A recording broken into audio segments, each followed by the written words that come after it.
என்னடா உண்மையிலேயே உனக்கு கல்யாணத்தில் விருப்பம் இல்லைன்னு சொல்ல வரியா? இல்லவே இல்லைண்ணே. உனக்கு ஒரு விஷயம் தெரியுமா? தனக்கு ஒரு மாப்பிள்ளையை பார்க்க லீலா ஒத்துக்கிட்டா.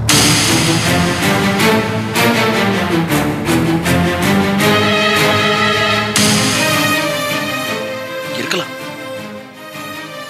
இருக்கட்டும். என்னடா நான் பொய் சொல்றேன்னு நினைக்கிறியா? உண்மையாவே இருக்கட்டுமே, நான் மறுக்கலண்ணே. அவங்க அப்பா பேச்ச கேட்டு வேற மாப்பிள்ளை பார்த்து கல்யாணம் பண்றதுக்கு லீலா ஒத்துட்டு இருப்பா. பாவம், அவளுக்கு தான் வேற என்ன வழி? வேற வழி இல்லாம தான் ஒத்துக்கிட்டு இருப்பா. பிரிவுங்கிறது ஏன் மேலையும் லீலா மேலையும் திணிக்கப்பட்டிருக்கேன். சொந்த பந்தங்கள் மேல பிரிய வச்சிருக்கிற ஒரே காரணத்துக்காக நாங்க 2 பேர் வேற வழி இல்லாம ஏத்துக்கிட்டோம்.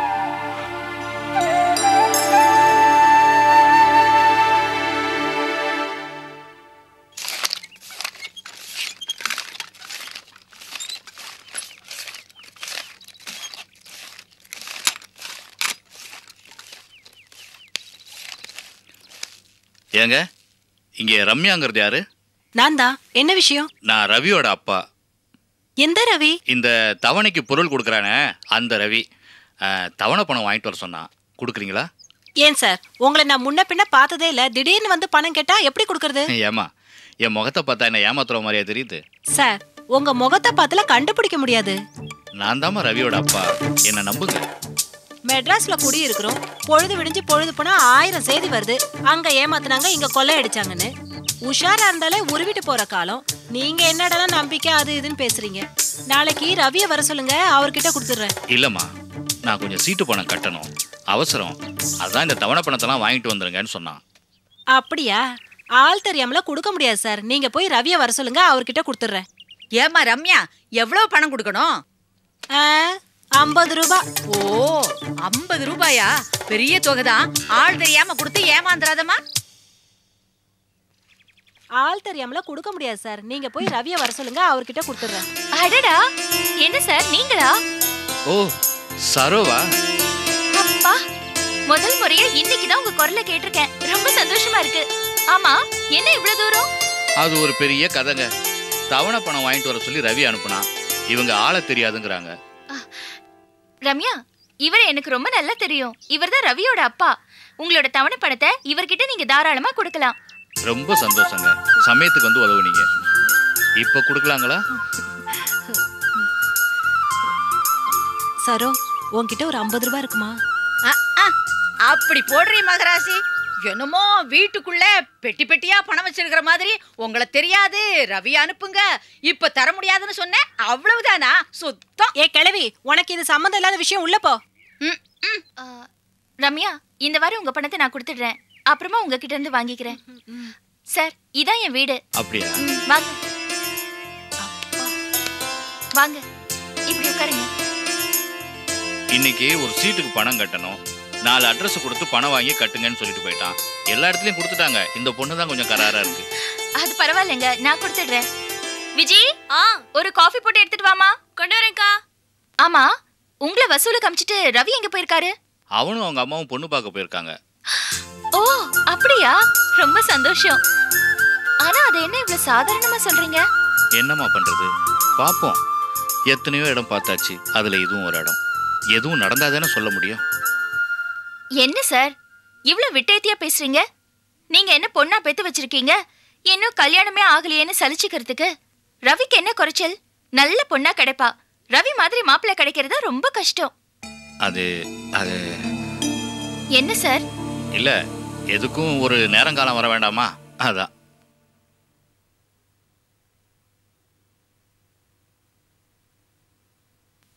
என் தங்கச்சி விஜி. படிச்சிருக்கியாமா? படிச்சு முடிச்சுட்டு ஏதாவது வேலைக்கு போயிட்டு இருக்கியா?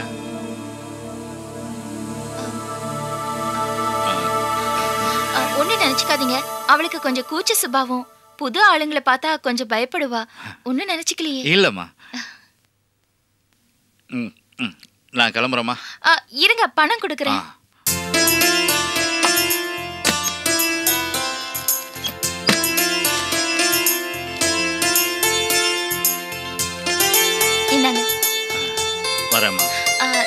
போலாமே.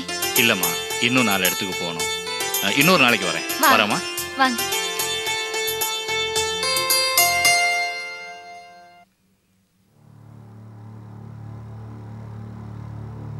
விஜி, ஏன் இப்படி பண்ற? என்னக்கா? நானும் முதல்ல இருந்து கவனிச்சிட்டு தான் இருக்கேன்.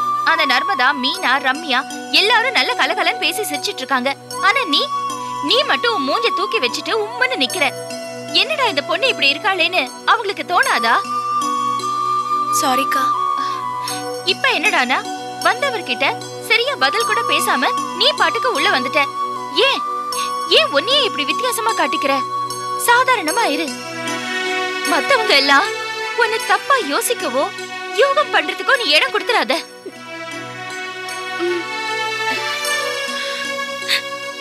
விஜி, நீ ஊர்ல இருந்தா கண்டதையெல்லாம் யோசிச்சு உன் மனச போட்டு குழப்பிக்குவேன்னு நினைச்சுதான் உன்னை இங்க கூட்டிட்டு வந்த.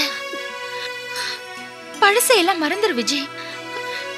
எல்லார்கிட்டயும் சகஜமா பேசு, சந்தோஷமா இரு. சரிக்கா.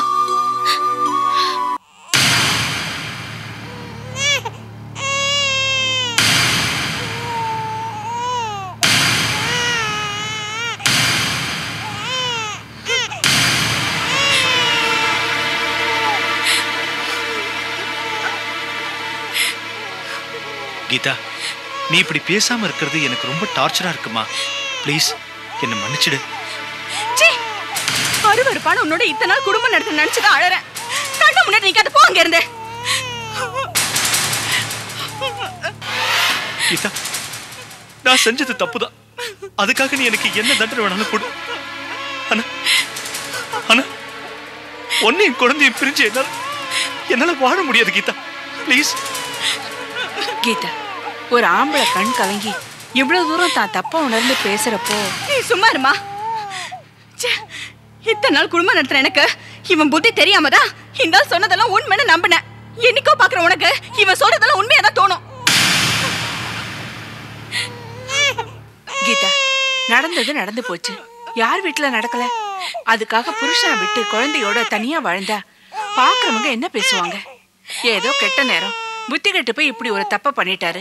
அம்மா, இந்த ஆள் பண்ணத கெட்ட நேரம் சபல புத்தின்னு சமாதானம் சொல்லி என்னால ஏத்துக்க முடியலம்மா. என்ன அப்படி பண்ண உடம்புல ஒரு நடுக்கம் இருக்கும். ஆனா இவன் அப்படி இல்லம்மா.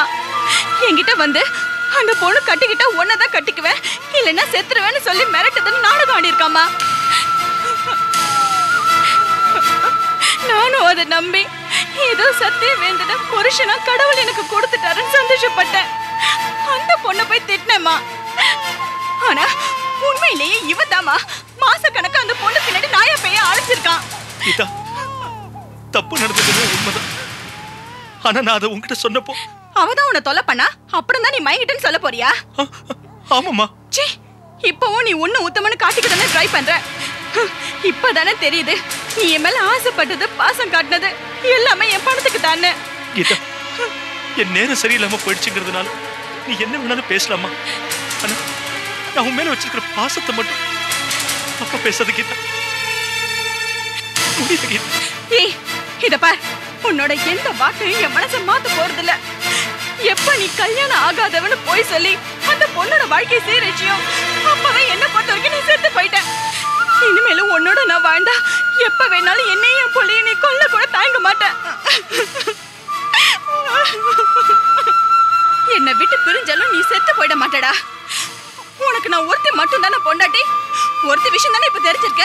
தெரியாம இன்னும் எத்தனை பேரோ. மாமா, அவ என்னை எப்படி வேணா பேசட்டும், நான் தாங்கிக்கிறேன்.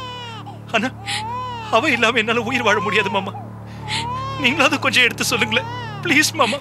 இல்லப்பா, இனிமேல் என் பொண்ணை உங்கூட நான் வாழ சொன்னா என் பொண்ணை நானே புதகுழியில தள்ளினதுக்கு சமம். என் மக சொன்னது அத்தனையும் சத்தியம். ஒண்ணுமே இல்லாத வெறும் பைய ஒன்ன என் மக ஆசைப்பட்டாளே என்ற காரணத்துக்காக எல்லா வசதியும் பண்ணி கொடுத்து கல்யாணமும் பண்ணி வச்சேன். ஆனா நீ அந்த பொண்ணை எப்படி ஏமாத்தினியோ அதே மாதிரி என் மகளை ஏமாத்திருக்க. போதும், என் பொண்ணு உங்கூட வாழ்ந்த பொய்யான வாழ்க்கை போதும். இனிமே என் பொண்ணுக்கு நான் தான் ஆதரவுங்கிறதுனால தான் உங்ககிட்ட பொறுமையா பேசிட்டு இருக்கேன். இல்ல உன்னை கொன்னுட்டு ஜெயிலுக்கு போயிருப்பேன்.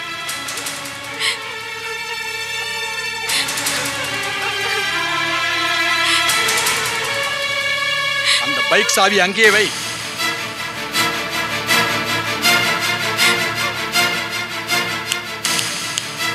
ஸ்டுடியோ சாவியை எடுத்து வை.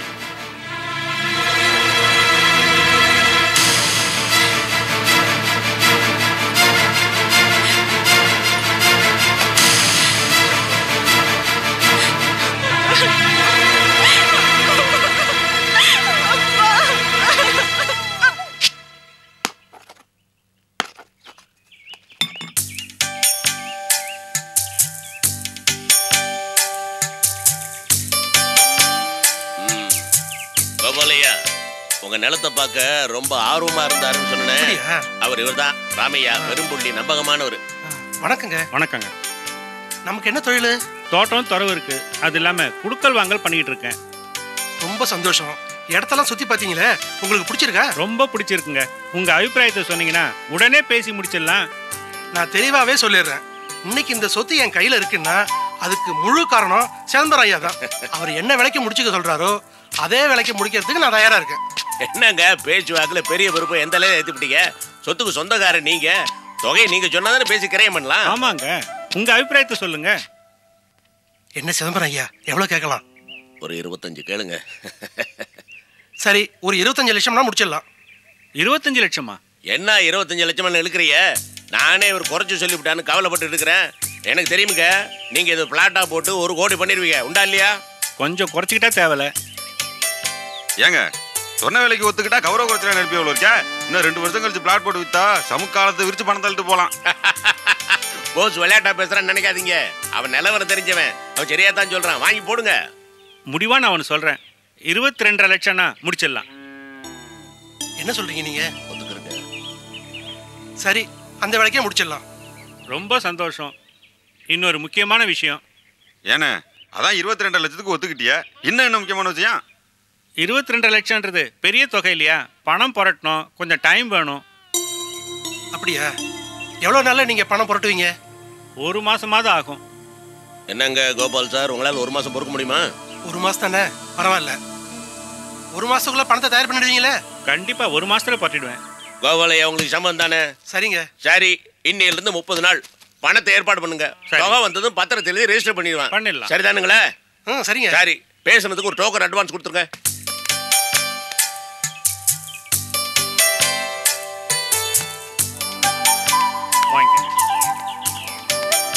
ரொம்ப சந்தோஷம். முழு பணத்தையும் ஏற்பாடு பண்ண அப்புறம் தகவல் சொல்லி அனுப்புங்க. உடனே கரையத்தை முடிச்சிடலாம். சரிங்க, அப்ப நான் பரப்புறேன். வாங்க. வரேன் சிதம்பரம். வரேன் தம்பி. வாங்க. நல்ல மனுஷன். என்ன பேசுனதெல்லாம் உங்களுக்கு திருப்தி தானே? ஐயா, உங்களுக்கு நான் ரொம்ப நன்றி கடன் பட்டிருக்கேன். இன்னைக்கு இந்த அளவுக்கு முடிஞ்சிருக்குன்னா அதுக்கு காரணம் நீங்க தான். அதெல்லாம் ஒண்ணும் இல்லை. சரிங்க, அப்ப நான் உத்தரவு வாங்கிக்கிறேன். வாங்க. போசுவா போலாம். மாமா அந்த கொடை எடுத்து. அதான் மறந்துட்டேன் பாருங்க. துடியான பையன். சரிங்க. பாத்து போ. நீங்க பாத்துங்க மாமா. மாமா பாத்துக்க. இருக்கட்டும். போசு, ஆண்டவன் முன்னத்துல நல்ல பசையான பார்ட்டியா தான் பிடிச்சிருக்கிறேன். பாரு, அதிகம் ஓரி ஆடாம சட்னு ஒத்துக்கிட்டாரு. ஏமாமா 22 லட்சம் ரூபா சொத்து 5 நிமிஷத்துல டக்குன்னு ஒத்துக்கிட்டாரு. பார்ட்டி வசதியான பார்ட்டி போல இருக்கு. வசதியை விடு, சட்னு ஒரு முடிவுக்கு வந்தாரு, அதை சொல்லு. அது மாமா, இத காலப்போக்கில் பிளாட் போட்டு வித்தோம்னா நல்ல விலை போகும். அதனாலதான் டக்குன்னு ஒத்துக்கிட்டாரு. ஏமாமா 22 லட்சம் ரூபா சொத்தை பேசி முடிச்சிருக்கிய, கமிஷன் எதுவும் பேசல? அதை பத்தி நீ கவலைப்படாத. கோபால் முதல்ல சொல்லிவிட்டாரு, 5% இருந்து 10% வரைக்கும் தரேன்னு. ஏமாமா 5ல இருந்து 10%? மாமா இது கொஞ்சம் அதிகமா தெரியல. நானா கேட்டேன், மனசு வந்து ஆசை அவரே தரேன், நான் ஏன் வேணாங்கிறேன். இந்த பாரு, பெரிய தொகை கிடைக்க போகுது. இதை வச்சு லீலா விஜய் 2 பேரும் கல்யாணத்தையும் முடிச்சிட போறேன். நம்ம லீலாவை பெண் கேட்டு வந்தாங்க பாரு, அது நல்ல இடமா இருக்குது. எனக்கு பிடிச்சிருக்குது, முடிச்சிட வேண்டியதான். ஏமாமா லீலாவுக்கும் விஜய்க்கும் ஒரே நேரத்தில் கல்யாணம் பண்ற மாதிரி ஐடியா இருக்கா? வேண்டாம்டா சாமி, அந்த தப்பை நான் மறுபடியும் பண்ண மாட்டேன். முதல்ல அம்சமா லீலா கல்யாணத்தை முடிப்பேன், அப்புறம் மெதுவா விஜய் கல்யாணத்தை வச்சுக்குவேன். சரிதானா? வா. என்ன அம்மாங்க உள்ள இருக்காங்கண்ணா.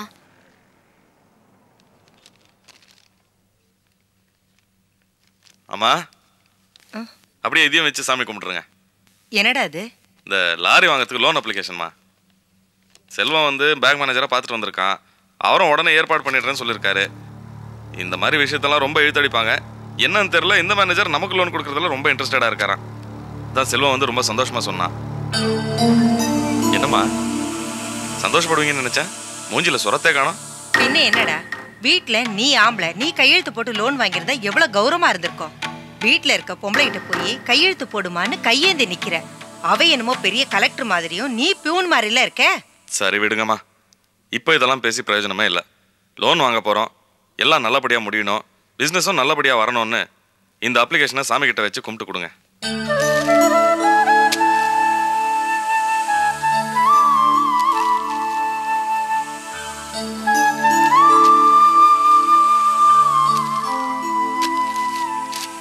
ஏண்டா, உன் பொண்டாட்டி வந்துட்டாளா? அவளும் விஜயம் வந்திருக்காங்க.